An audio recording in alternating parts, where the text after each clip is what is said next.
Drop it. Inner Hoe Uprising.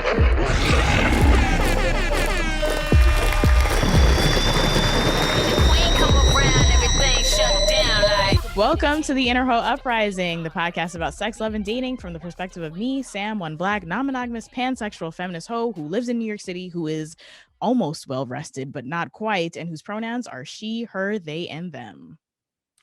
And me, Rodeka, a fat, black, pansexual, maybe polyamorous, not even sure anymore.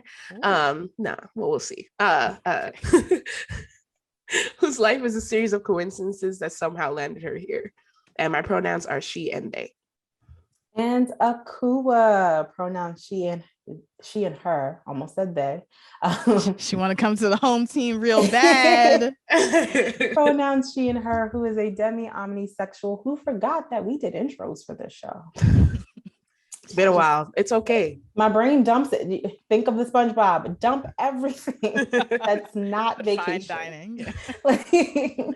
Well, after a few weeks off, we are still very much in vacation mode, but we're back for the next 2 weeks to give you a very special Ask Us Anything / summer update episode of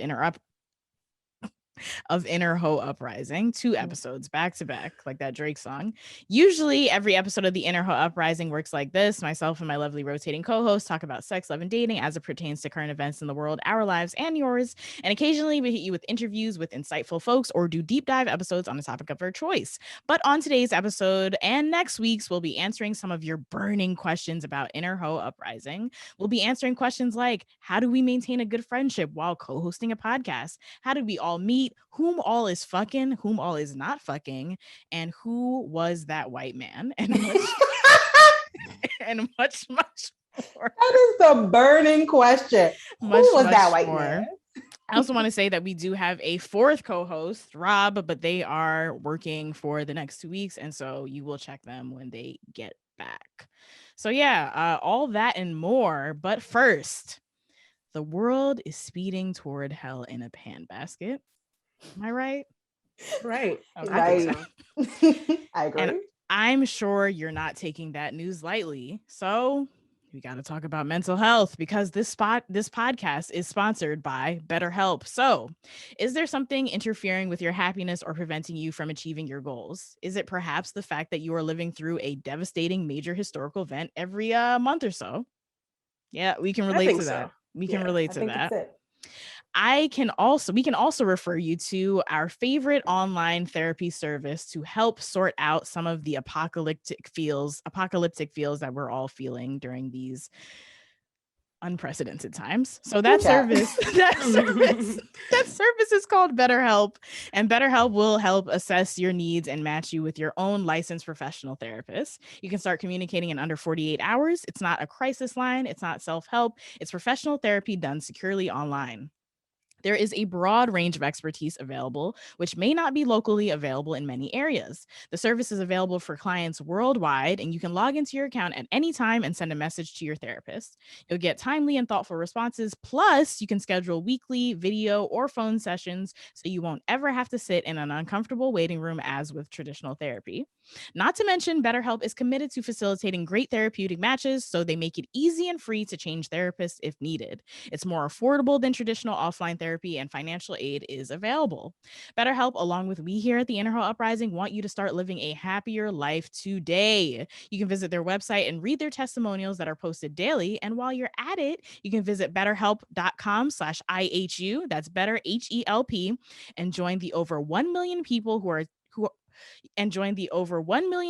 have taken charge of their mental health with the help of an experienced professional. In fact, so many people have been using BetterHelp that they are recruiting additional therapists in all 50 states. Once again, special offer for Inner Hoe Uprising listeners. That is you all right now. You can get 10% off your first month by going to BetterHelp. That's HELP.com/I as in inner, H as in hoe, U as in uprising, BetterHelp.com/IHU. All right. Now it's time for you to ask us anything. And I'm going to say this for the first time, but you guys always say it. But since I'm already talking, I'm going to say it. If you would like to follow along with the conversation had in this podcast on social media, you can do so by using the hashtag Inner Hoe Uprising so that we can see it, and the hashtag PodIn so that other people can see it. I think I did that pretty well. I You think so. did. Thanks, y'all. All right. First question we got from Brother Romy and him big fat sister Naomi. Shout out to Beanie Man, unless he's being homophobic. Anyway, Brother Romy asks, "How is everyone? How is everyone?" Oh, I'm sick. Oh, you are sick in this very moment. If I sound a little bit congested, I am sick. I have period cramps. I am alive though. So, it is what it is. I'm trying to tough it out, but I've been going through a lot. It's been a summer. It's been a summer for the books, y'all. Okay. But all in all, I think I'm just looking forward to a lot of big changes that are happening in the future. I don't know if I said this on the show about like getting surgery, but yeah, definitely doing that, and that you guys will be noticing some changes, and we'll see. Yeah. Cool. Yeah, I think you talk a little bit more about that in the next episode. Just gotta keep pulling them along. Keep giving us your fucking listens, niggas. All right, Akua, how are you doing? I am good. On the surface, I am good. I am well rested. What I is am beneath the happy. But underneath the surface is a little bit of financial anxiety. Anxiety, homegirl sits with me. She don't ever leave. She just be there sometimes. Sometimes take back seat, sometimes take front seat. But a little financial anxiety and I was anxious about so backstory. I'm changing over jobs because my man got 2 jobs. Like, I just be quitting. I don't got no man, but that's my saying. Thanks, Rochelle, from Everybody Hates Chris. So I'm switching jobs, and I'm in that weird space of no health coverage. And it wasn't until the other day where I realized I gotta get my antidepressants. Like, I need my meds. Who gonna pay for that if I don't got no insurance? So I was a bit anxious. Like, I can't go. I can't go without my medication. How am I going to do that? Can I afford that? And I spoke to Rob about it, and they gave me good advice. But today I went to Rite Aid. Rob's advice was to call different pharmacies and see what the price is, and whatever is the lowest and whatever you can get discounts on, get as close to something that you can afford. And I was like, thanks, big homie. So I started with the pharmacy that actually holds my prescription, and I picked it up today for $23. And I was like, it's not bad. Wait, so just for context, what was the most expensive quote that you got? The most expensive quote was actually from a different Rite Aid, and they quoted me $140. I would say one big piece of advice, and I think Rob already kind of gave it to you, but they will not offer you a coupon, but they have access to all the coupons. So all you have to say is, do you have a coupon? And then the price will change 100%. I see it happen all the time where it's just like people are quoting them like egregious prices, and you're not allowed to say, but you can get a coupon here, here, and here. You have to wait till they ask you, and then they'll give it to you. Yeah, that's advice for anyone. If you're looking for medication and cash price, say, do you have a coupon? Because we, as people who work in the pharmacy industry, have access to this whole database of coupons, but we can't offer it. You have to ask. Shout out to the tips and tricks over there from our local pharmacists. Cool. Okay. Well, I'm glad to hear that you're doing surface level good and that some of your financial anxieties have been a bit alleviated. Shout out to Rob for their cameo. My financial anxiety is completely illogical because I also learned that the government been giving me money every month and I didn't realize. Oh, for having Dave? Yeah. Yeah, you got that. What is it, extra $600 or something? No, it's two something. And I remember seeing it and I'm like, the IRS is giving me money, but I ain't finna tell nobody because they gonna want it back. You thought you were stealing. And I was gonna steal quietly too. I was like, I'm gonna collect this dollars. And then I spoke about it with a friend yesterday. They're like, I remember getting the letter from Joe Biden or with his name signed. I was like, I don't know what this is, so goodbye. Like, didn't look into it. I was like, it said I didn't have to do anything extra. So I said, cool. But I didn't really look into what he was telling me. I didn't read it. You got that baby, and we gotta protect the babies. We gotta cover them in cash. We gotta feed them. We gotta feed them. Cool. How are you, Sam? I'm doing very well. I'm having a great summer. I am having a really fun time. I do feel quite well rested. I made a joke at the beginning that was like, "Oh, I'm not well rested." It's just because I have another vacation to go on next week, so that's why we're doing like this bullshit episode because we have ads, to be honest. But yeah, no, I'm having a really good summer. I feel very fulfilled in many areas of my life and things like that, and I'm ready to hunker down again and kind of like get back to work, which is not like me saying like I love capitalism or anything like that, but I do Yeah, I love was the a little work scared. I no was no like, no I do wow. love the work that I do, and I'm ready to Yeah, like, because I took most of the summer off, so I've been working like quarter time, part time, but I'm ready to make all the money that I spent back. Been going to a lot of places, and yeah, just like express myself creatively again, because I do feel rejuvenated in a sense. So yeah, I'm good. That's awesome. Yay. I'm happy to hear that. Thank you. All right, question 2, which is a similar question, but I felt like it was a different angle. How was the summer break? From Big Natty, and Big Natty says rest is essential. Summer break from the podcast. It's always refreshing. It's We hate always this show, guys. we hate it. We hate Okay. y'all. We hate each other. We hate the show. We hate the topic. I don't even know why we're here, but no, but for real, yeah, Big Natty said it. Rest is essential. Breaks are essential, and I think that every time we take this summer break, I come back ready to do it. Like I was so excited to hop on this microphone and like remember to like plug things in and set things up and read a doc that Sam, curated. But it's like always, it's a short break. Sometimes I forget we come back in August and not September, because my mom said we taking the whole summer off. And Sam's like, no, we're back in August, girl. We can't push it to September. I'm sorry. Yeah. Sam was like, no, but Inner Sam was like, all right, next year I think we're gonna do like June 15th to September 15th, like we're back in fucking high school situation. Yes. The whole summer. Yeah, like I do obviously enjoy doing this podcast. I've been doing it for like going on 6 years now, but I think the more longevity, the more breaks that you need, or the more breaks that I need personally. And then like in terms of, because this podcast is labor, but like the labor that I do for like my day job, I only really stopped like towards the end of July when we went away to North Carolina. So I don't really feel like I've had an extended period of time not doing this and something else. And that's really what I need a break from. So yeah, I mean, it was good to have a break though. Yeah. That was fantastic. I feel like I have to see these bitches. Nah, yeah. I was like, Sam, I gotta get on this Zoom call and look at these motherfuckers again. Nah, it's for me, it's just the same thing that you guys are saying. It when you take a break, you realize how much you love doing something all over again because you haven't been doing it. But then also you just realize how like little sleep you've been getting as a person in general, and you're like, I think it's because we call it a break. I'm like, okay, now I can actually like pause and feel like I'm doing something for myself. So I think definitely it's been great, and I'm glad to be back though. Yeah, glad to be back.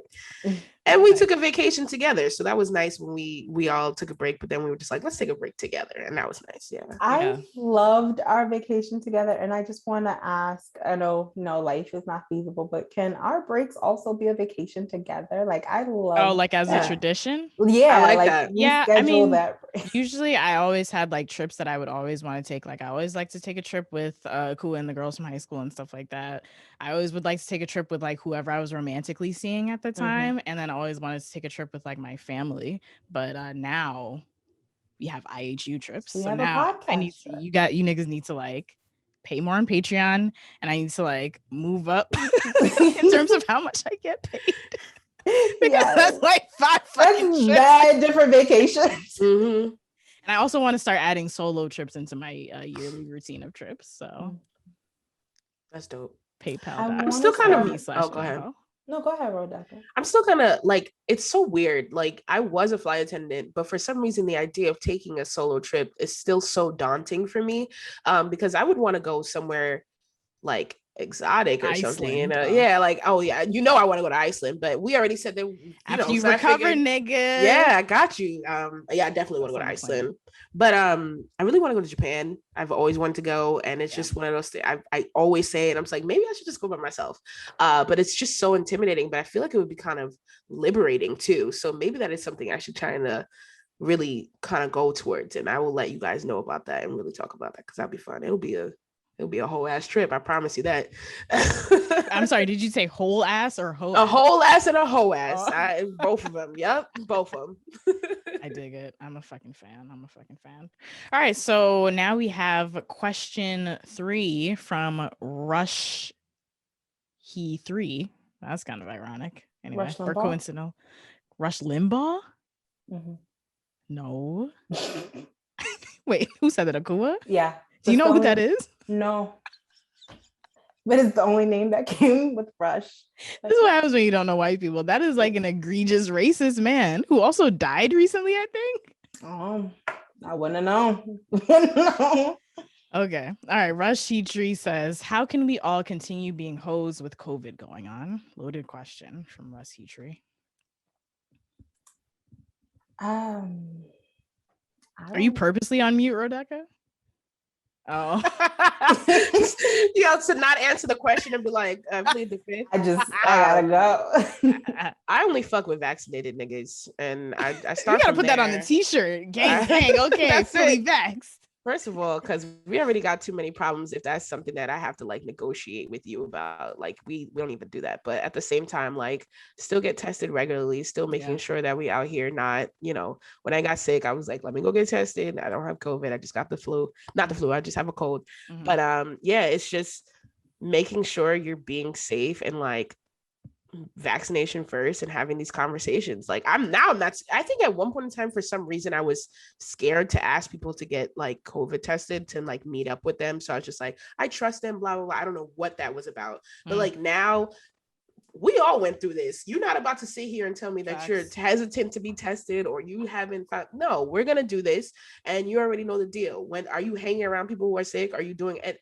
And that's just like standard conversations that we need to be having off rip. And I mean, I haven't stopped. So we out here doing what we got to do. Yeah.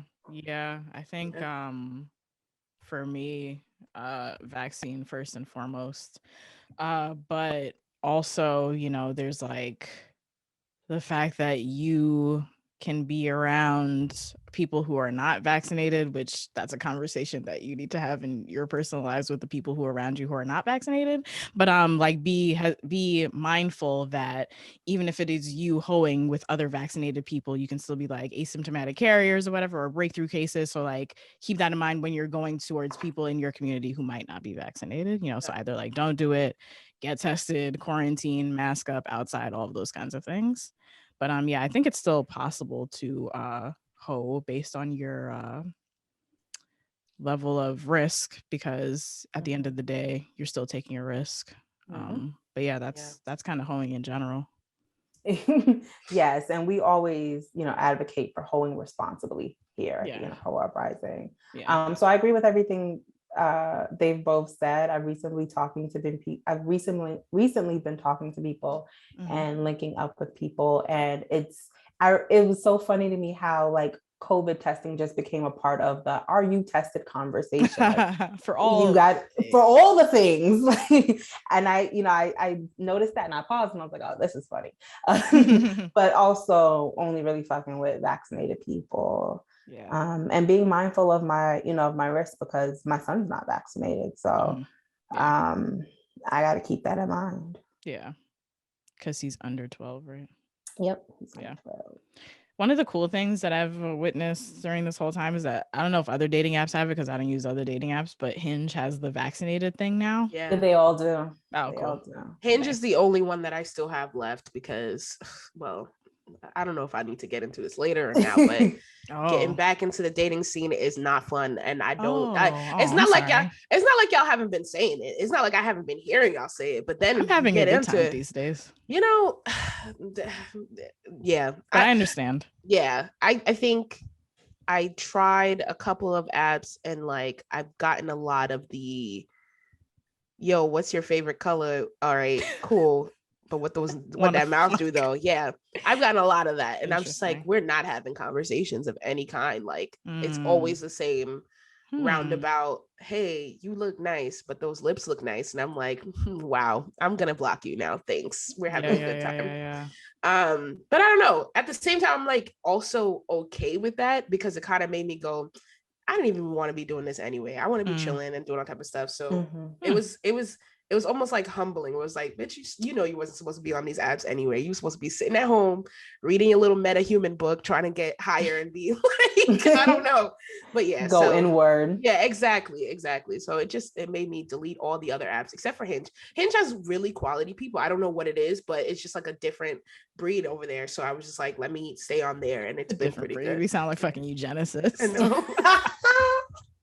It's too many episodes where we're talking about science and selective. For us to be saying breeds, that's not funny.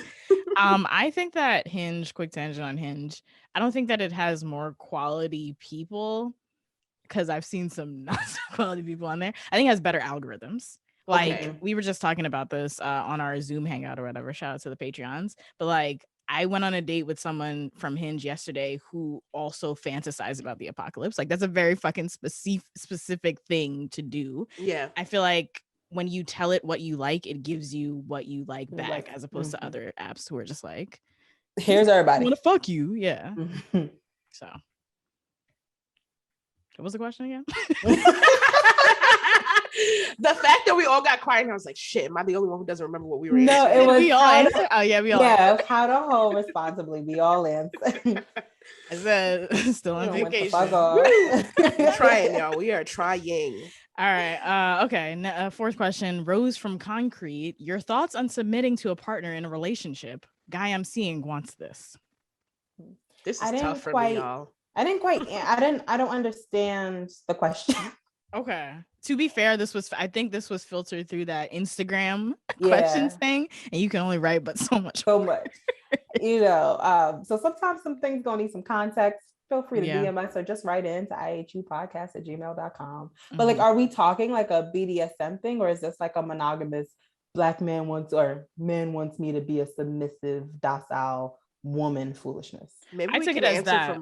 Yeah, we can answer as both. I took it as that because I felt like I took it as kink, it would be specific. Oh, okay. I took it as kink immediately, mainly because like I've been going to play parties more often. There's a lot of like little communities. There's a lot of like houses, and people are just like very much claiming Hogwarts houses. They do. Like it's lit. Like the Love House, the Pleasure House, Lotus Experiences. These are all things that are like real that I've like.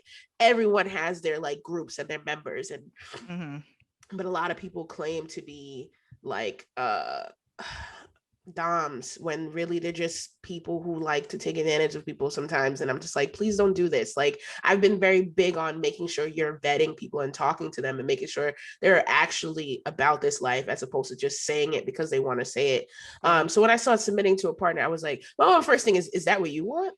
Because do you want to be submissive? I have a lot of trouble with that because I feel like I've been getting a lot of people saying that I'm not submissive enough. And I'm like, I never subscribe to that. I don't even know what I am, but like, that's not something that I ever said that I was going to introduce myself to be doing, you know? So it's very much, what do you want first? And then I guess your thoughts on it. I don't think there's anything wrong with it if that's what you want, if that's what you enjoy, and if that's how your relationship dynamic works, then there's nothing wrong with that. It's just, the first thought is making sure you're not doing it for another person and making sure that it's what you feel like you want. Yeah, I feel like another part of that is, I agree with what you just said completely. Another part is like doing research for what that means and what that means to you, and having like some deep moment of introspection. Not even if you want it, but like, what would it look like? Because I think the fact that you're asking in the first place is like, I don't really know how this would shake out. So definitely take like mad time to like sort that out before even thinking about whether you want it or not. Like, what is it? Also talk to the person about what their expectations are for it. I feel like all of that's in the kink realm, and I agree. And there are resources floating in my head that are not coming to mind to actually say. So if you would, you can email us and I can like help you with resources that have helped me. But where was I going with that? If we're not talking about like a kink thing and we're just in a relationship, I mean, the dynamic, I feel like the dynamic is still the same. In that it's just a relationship in which he wants you to be less, well, I don't know who, partner, they want you to be less, I know I read it. Okay.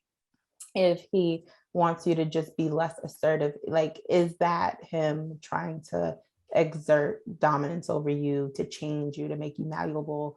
And is that a person, you're not a right fit for him if who you are as a person he feels needs to be toned down? So think about that. Yeah. And also, he wants you to submit, but has he shown qualities that you can trust him and submit? Think about this person. I always say that men always want, to submit. They want to take the lead, but then will lead you right to hell. Like, you not about to know. Can you lead? What have you shown me that says that I could take the step back sexually, kink wise, romantically, whatever, and trust? Can I trust your judgment? Nigga, do you ask for instructions? Like, I need to see something that says I can trust this person and know that I'll be okay. I trust Sam with my life. I done gave her valuable life documents, never asked her why.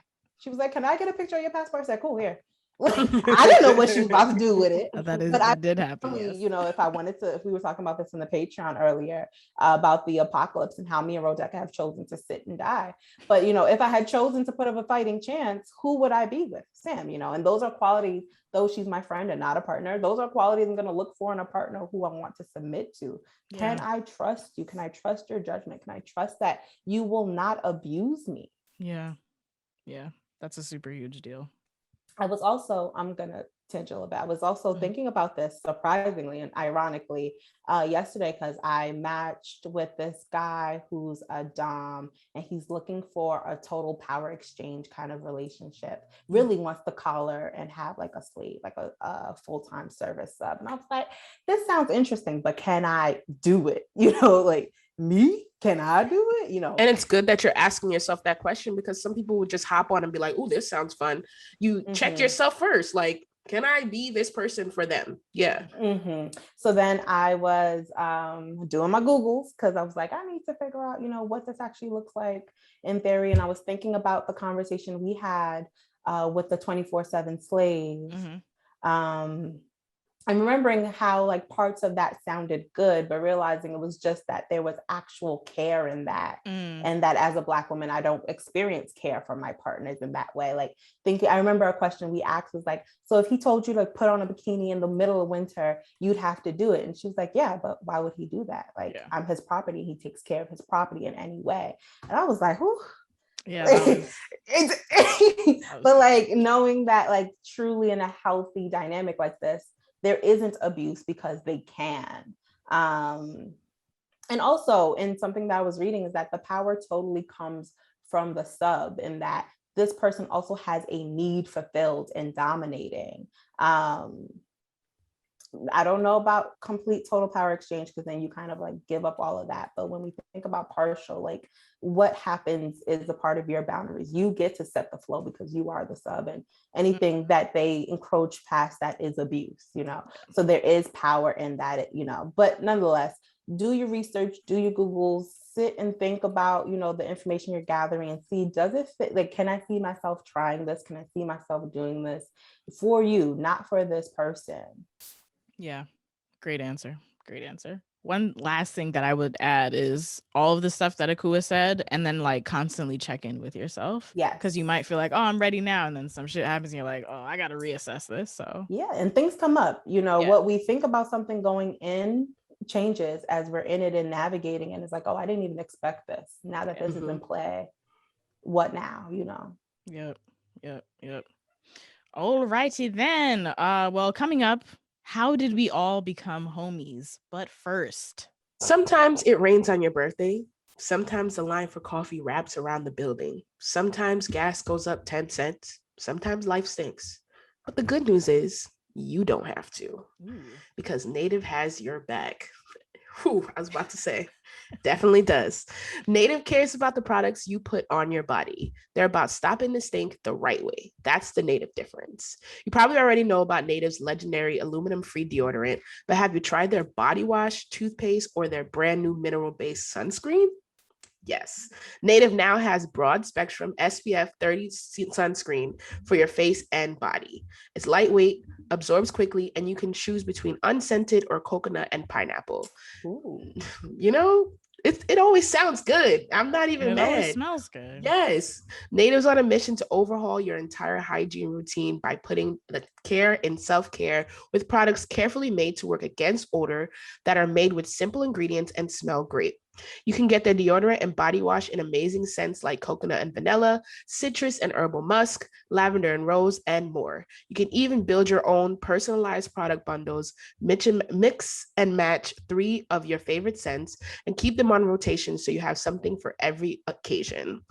Stay fresh, stay clean with Native by going to nativedeo.com/uprising or use promo code uprising at checkout and get 20% off your first order. That's nativedeo.com/uprising or use promo code uprising at checkout for 20% off your first order.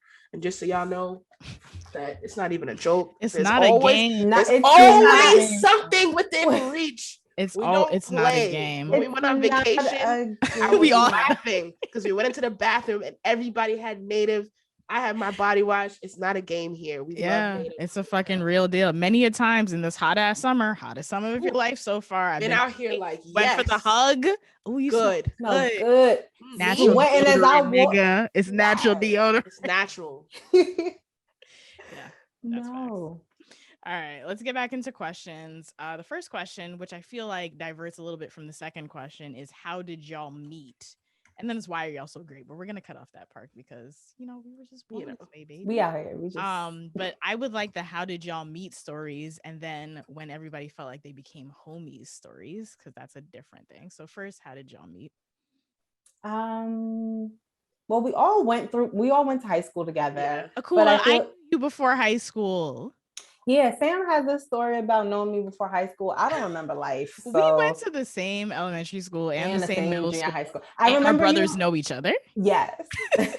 I remember you. I don't remember you in elementary school. I remember you, though you said I used to borrow your iPod. I remember you in junior high school, and I definitely, of course, know and love you from high school. I feel like Sam is the connecting link, or was the connecting link, because I met Rebecca through you in high school. Yeah, I can never remember exactly when I met Akua. I just know that one day I didn't know Akua, and then the next day I did. I knew, and that's just it. And that was like that. You can't tell me the pinpointing point, but it was just like, yeah, Akua. But I know I who thought that is. you knew Akua's baby daddy. Yes, I grew up. But you guys didn't know each other. No, we didn't know each other. But okay. I thought you did. Okay. No. I grew up with her baby daddy from I really forget around the corner. Because I was like, I completely forgot about that. And that was just like, oh, okay, like I know who that is, but no, I just didn't know Akua, and then like I go, yeah, I know Akua from high school, but like I don't remember a time that I didn't know you in high school. Yeah. Okay. Yeah, I don't really remember the how did I meet for Akua either. He was always there. Elementary school, I was always there.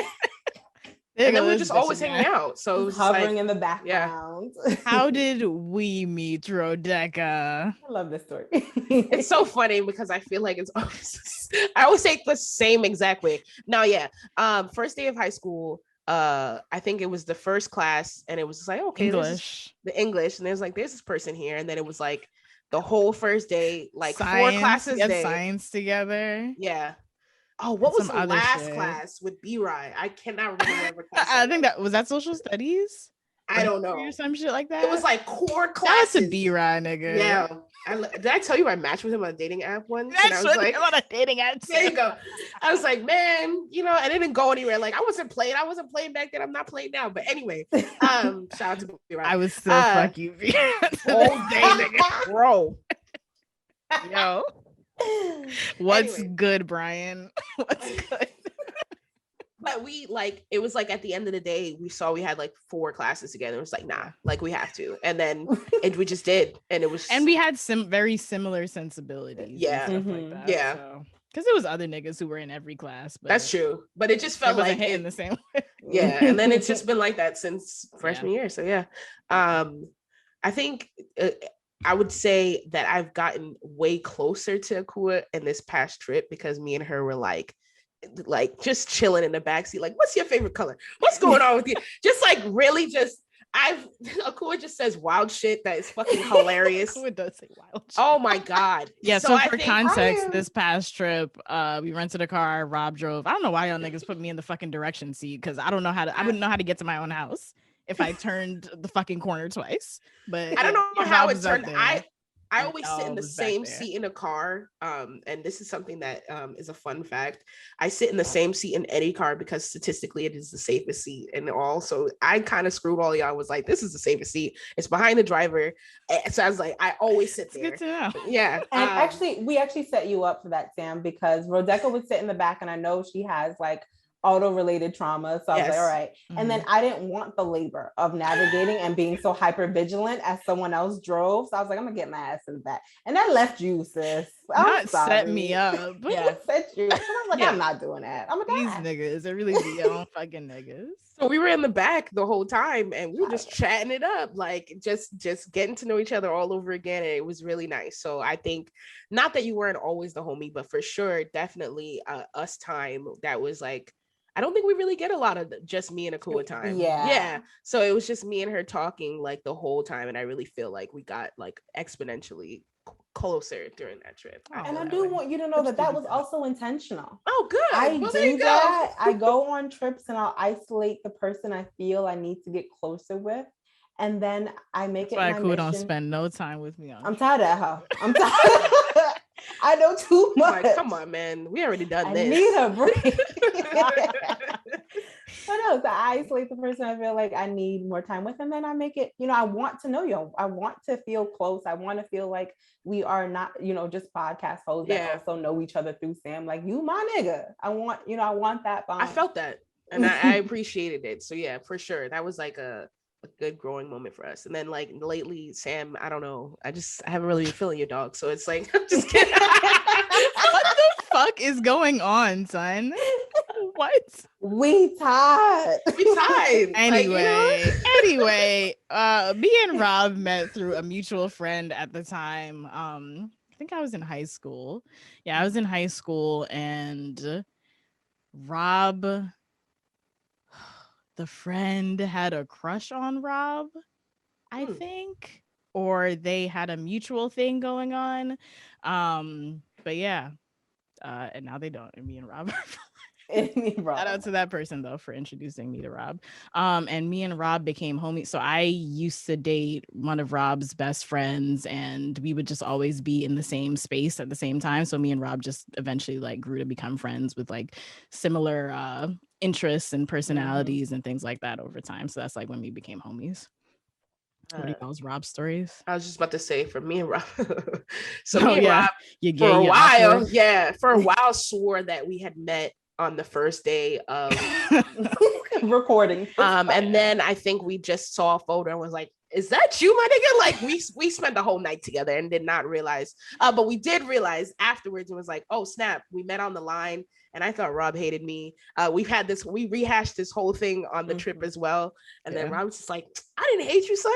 I don't know if they want this business out there, but they were just like, nah, I didn't hate you. So I was like, okay, cool. And then we did interact because I was just so intimidated by them. And because, they're a gorgeous person.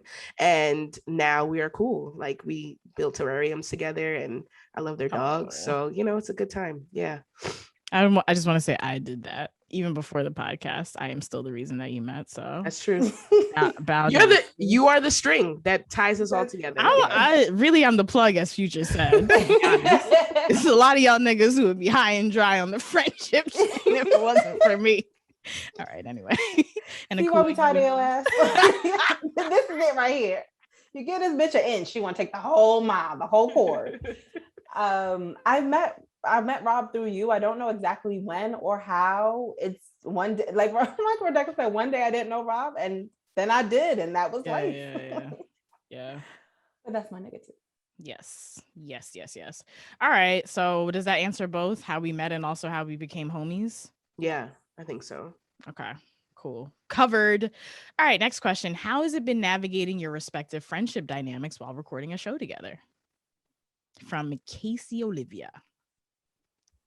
I think for me, it was difficult with me and Sam at one point in time because like because I don't know, we have like a very casual friendship and now it's like also a business. So then it's just like making sure that like Sam is like the core person of this podcast and she holds it together in so many different ways, and it's just like respecting that and making sure like I get scared of Sam often because I don't want to disappoint you, so it's just like I never realized like how much fear it's true. It's just because I just want to do the right thing by you. Not like, okay over here, y'all. Yeah, no, it's true. And it's just like, Sam is very serious when it comes to working. So I'm just like, all right, I had to learn that Sam does not hate me. She's just very look, we're doing this and this is time to do it. So that was like, there was a little bit of time where I was just like kind of doubting whether or not we were really friends. Oh, I love you. So it's just like, that was the toughest part because I feel like, Aku and I interacted before, but we definitely had to step up our interaction more when we were on the show. So that's definitely made our friendship more like, I see you all the time. So it's just like, we're friends. And then with Rob, I met them.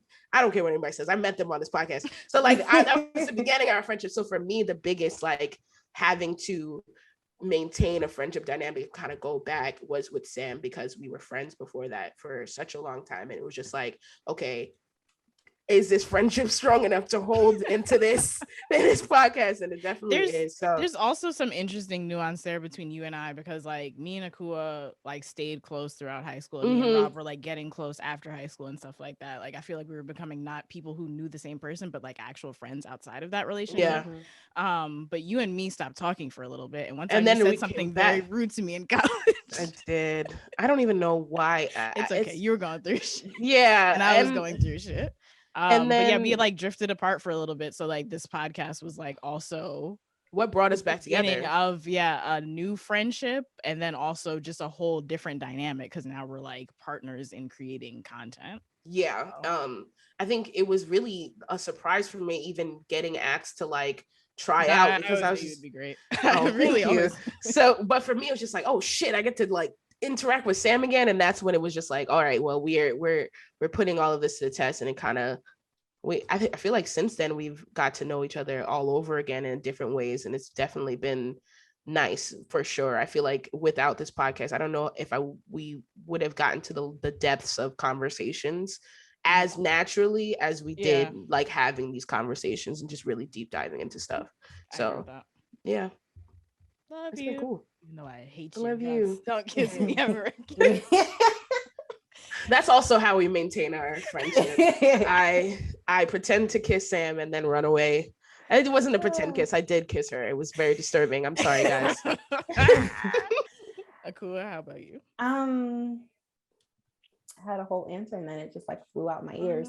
But I feel like I don't know. I don't feel like there's been any hiccups for you and I specifically, but you could tell me.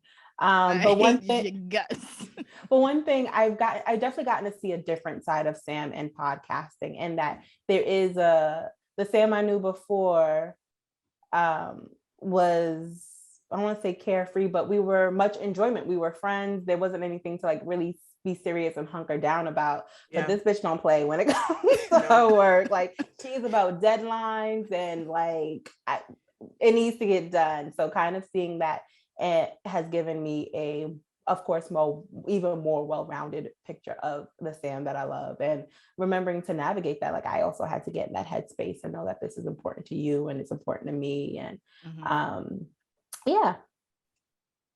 One of the things, we were close before the podcast, but I think that we've got, damn nigga, the podcast. And one of the things that I've always really appreciated was like, even back when I was hosting it with Shanika, like your commitment to it, like Kua wrote in about fucking in cribs.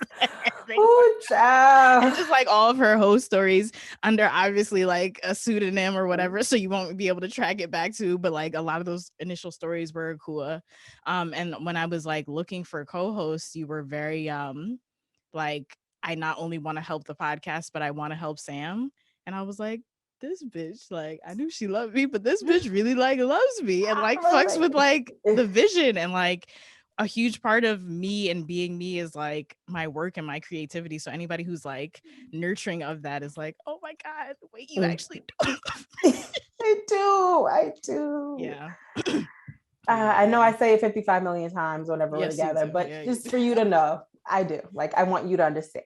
I do. You too, Rebecca. Yeah.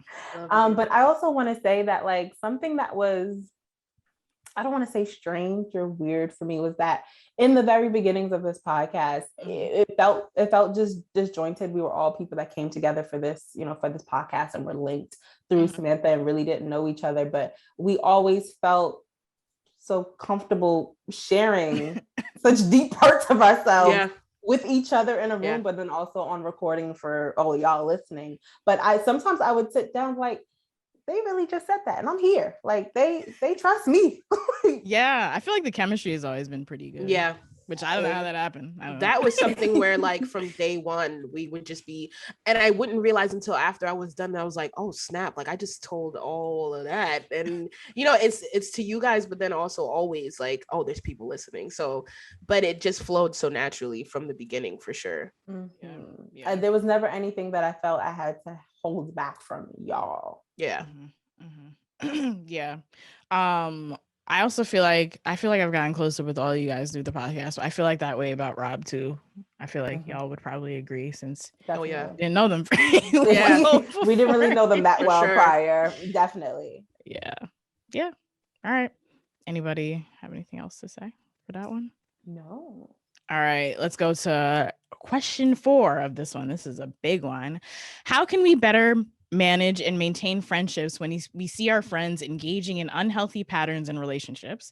I feel like I give my all to support them when they are down/hurt from the situation, and then when they're back up in the mix with the situation, I'm put on the back burner and I see my energy as wasted, but it happens again and again, and I don't want to abandon my friend, but I feel like I'm losing my peace at the same time.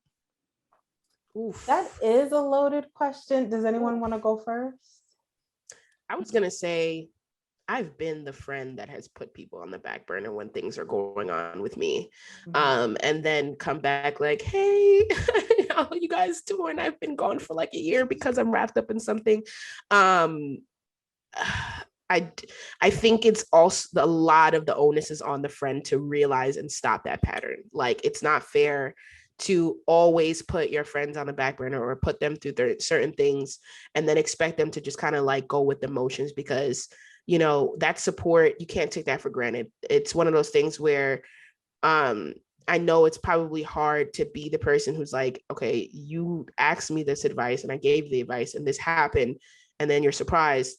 And I would say tough it out if you feel like that person's like really just trying their best but just not seeing it. But if you feel like they're taking advantage, then that's a completely different thing. I guess that's the best way to say. I hope that made sense. It's just about intention, about whether or not they're like really just down bad and they don't realize it and they need you, as opposed to like, whatever, like I'm gonna do whatever I want, you're just gonna have to deal with it, and you'll still be my friend at the end of it. But it's hard. I feel like regardless of the situation, it's also what is your view of being a friend? Because what I'm hearing is that, like, how can I say this in a non-problematic, unmean way? Sometimes we forget that our friends are individuals and we forget to give them agency. And yes, they may be in a bad spot and they come to you for advice and support, but know that they'll take that and still do whatever the hell they want to. How many times will you tell your friend to leave a nigga and they go right back with it? Like, I've helped pack friends up, all types of stuff. And then 2 days later, they back with John. And I'm like, and there would be points where I was exasperated because I wanted them to do as I say, rather than realizing that my job is to support my friend regardless of what the situation is or what they decide to do. I'm going to be there to give you advice that's in your best interest. I'm going to be here to recommend and push you to do things that are in your best interest, but I can't make you do anything. And there's a line here that says, I feel like I give all of my support to them. Maybe we got to scale back on all of our support. We cannot be so self-sacrificial to give all your support, because then you are burnt out in this friendship and you are frustrated and you are exasperated because we are running through the cycle of you giving them all your support. They do whatever they choose to do and then come back to refill from you. As a person whose love language is acts of service, I struggle with that because I feel like I just got to give all myself to people all the time. But learning that I can be supportive without going to that end. I can listen without even giving advice no more. I could just listen and go, girl, can't believe he did that. I know it's hard. All right, see you next Tuesday. Without sometimes that's all the person wants too. Without sharing a single thing about what I think you should do, what's healthy for you. I don't know what the situation is. I'm always going to make it about an ain't shit nigga, but even if it was substance abuse, even if it was mental health, you know, all of it still stands the same in that you can tell what's the person, what is in their best interest, help push them towards what they say they want for themselves. But in the end, that's their battle to figure out and fight. And they're going to make a choice about that. So you have to scale back how much support, how much of your all you're putting in. If you feel that you're being put on, your energy is not being wasted. Being a friend is emotional labor, and I don't think that's ever a waste, even if they don't take what you say. That is, I don't know what the word I'm looking for is. It's invaluable. It's unquantifiable. Like your energy, your time, speaking to someone, listening to them, it's never a waste, even if, you know, they're on board. How many times do I do therapy? My client's like, yeah, I'm going to do this. I'm going to do that. We check in next Wednesday. They're like, girl, I ain't doing a damn thing. And I remember getting exasperated as a therapist. Like, we just had a whole hour. I helped you map it out. We created a schedule. We did all of this. I gave you all these resources. And you ain't been, because somewhere in there, they put foot to ground. It didn't work out. And that's okay. But that hour of breaking it down and speaking to them, encouraging them was not a waste just because it didn't come out the way I thought it should. It was still very valuable and helpful to them. And we just got to keep going. So I don't think your energy is a waste, but speak to your friend about feeling like you're not being prioritized in a way that you would like, you know, because that is something that they'll have to get better at to maintain your friendship and prioritizing your friends. No one should feel like they're dropped for someone else and then picked up at a whim, because you too are a person who has needs and expectations in this friendship. Definitely. I agree with both answers, and we shall be moving on to a question about hot, holier than thou sexual experiences. But first, did you know that people with vulvas are 4 times more likely than those without to say that sex is quote unquote not at all pleasurable in the past year? We here at the Inner Hoe Uprising are huge advocates for pleasure and find this pleasure gap pretty whack and awfully disturbing. But you know what we don't find whack and disturbing? Dame Products. Dame Products is a woman-owned sex toy company making the next generation of vulva-tested, vulva-approved vibrators. Founded by a sex educator and engineering whiz, Dame develops toys with the help of real humans and couples like you. They're closing the pleasure gap and helping the world one vulva at a time. Their vibrators and accessories are made with medical grade silicone, smart design principles, and lots of love, earning glowing press from the New York Times, W Magazine, and many more. Whether you're a couple looking for an extra boost where it matters or on a journey of self-exploration, we're sure they'll earn a spot on your nightstand. And the best part? Dame offers hassle-free returns within 60 days, so your satisfaction is literally guaranteed. In reference to a question that we've got for the Ask Us Anything, one of my favorite sexual experiences this summer has been giving myself multiple orgasms using the Dame Palm Flexible Vibrator. It's good. It's soft and super bendy and has 5 different patterns, 5 different intensities, and is completely waterproof, so you can use it virtually anywhere. You can go to dameproducts.com/IHU today for 15% off site-wide. Again, go to dameproducts.com/I as in inner, H as in hoe, U as in uprising today for 50% off site-wide. Now, This might be our last question. Hello, hot hoes. This is from, of course, Mellow Ho. Gotta love her. Love her. Did any of you have a fascinating, mind-blowing, make you want to holler sexual experience on your getaways or just during this summer? Doesn't matter if human or chargeable toys. If yes, please explain. Not no. No, yeah, for me, no. This has been like the least sexy summer for me, man. no. I don't know. It's hard. It's hard out here. When was the last sex party you went to? The last one that I went to was, I think I want to say 2 weeks ago. Yes. But it wasn't like colder than now. It was cold. No, I gotta tell y'all because there was another podcaster there too. We'll talk about that another time. But yeah, it was very much because they were there. I was kind of on edge, and I was like, oh, we know. Oh, absolutely. Oh, absolutely. I'm so curious. Yeah. Now. So like, I think the interesting thing is I don't think that they knew that I was there. But definitely because of the fact that like they were there, I was kind of being like low key. I was gonna say not you, like a Joe in the hat. Yeah, very much like please don't notice me. Like I'm gonna pretend like I don't see you.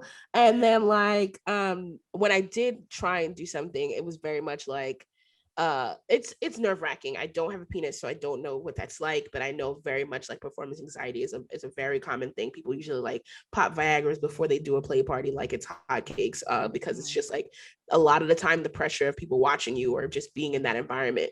So unfortunately, like while they were very like I had cool vibes with them, like the actual sex part didn't really pan out because they weren't able to keep it up. So it's just like I was like, hey, it happens. And I don't know why I feel so bad when someone's like, thank you for understanding, and they seem like very much like shocked. And it pains me because I'm just like, yeah, like I don't know what that's like. I can't tell you. I probably do the same thing or worse. I don't know. So it's like I can't tell you anything at all. Like I know that the intention is there and it is what it is. Like I feel sexy. I still feel like we had a good time. So I don't want you to think that there's anything wrong with what's going on right now. It just happens sometimes.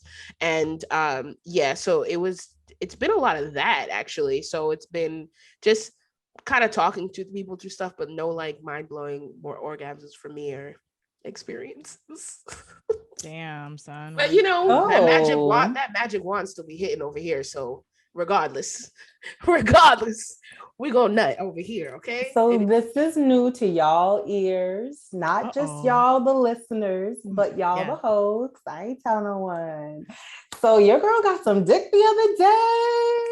Was that what you were doing out till 6 a.m. when you had to share your location? No, that was not what I was doing at 6 a.m. It was what I was trying to do, but no. It was actually earlier that morning of that day, I guess. Okay. So the celibacy has been broken. The universe has allowed things, and it was a good time. Yes. I don't know if we have more time for like a full story, but maybe we talk about it on the next episode of Inner Hoe Uprising. Full real Dragon Ball Z on these motherfuckers. All right, where's my little end thing?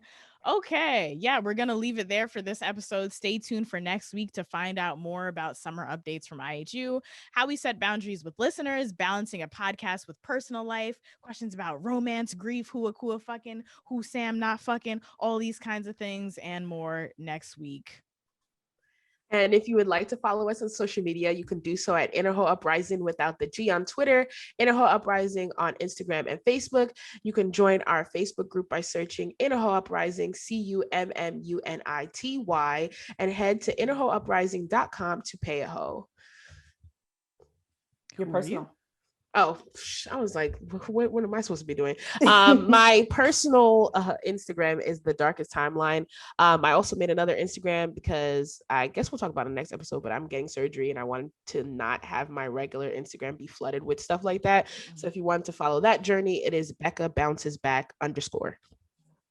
All right. You guys can follow me, Akua, at Hey Akua Girl on virtually all the socials. Slam Rid on all of the socials, Carmen Sam Diego on Instagram for the posts about my travels that I'll be making pretty soon. So yeah, have a good one because you motherfucking deserve to. Bye-bye. Bye.